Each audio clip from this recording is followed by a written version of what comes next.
Praise lord, హల్లెలూయా. అపోస్తలుడైన పేతురు నజరేయుడైనటువంటి యేసుక్రీస్తుకి ఎందుకు ప్రత్యేకమైన వాడు అని మనం గమనించినట్లయితే, మొదటిగా పేతురు బాప్తిసమిచ్చు యోహానుకు శిష్యుడు. ఆయన ఒక సాధారణ జాలరి అయినప్పటికీ క్రీస్తు ప్రభుల వారు అతనిలో అలాంటి గౌరవాన్ని ఇచ్చేలా ఏదో చూశాడు.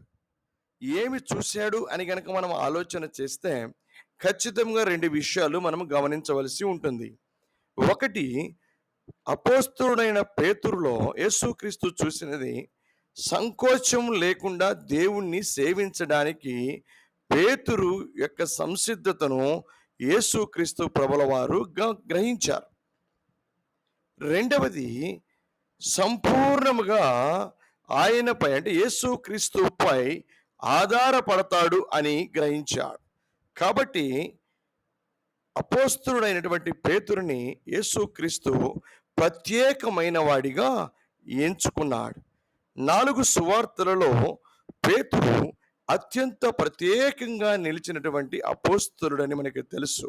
కాబట్టి యేసు ప్రభు చేత ప్రత్యేకించబడిన వారు కావాలి అనంటే ఖచ్చితంగా సంకోచము లేకుండా దేవుణ్ణి సేవించడానికి సంసిద్ధత కలిగి ఉండండి. అదే విధముగా యేసుక్రీస్తుపై ఆధారపడాలి, సంపూర్ణముగా ఆధారపడాలి, పరిపూర్ణముగా ఆధారపడాలి అని దేవుడు ఈరోజు మనతో పేతురు ద్వారా మాట్లాడుతూ ఉన్నాడు. దేవుడు మిమ్మల్ని దీవించి ఆశీర్వదించి బలపరచునుగాక.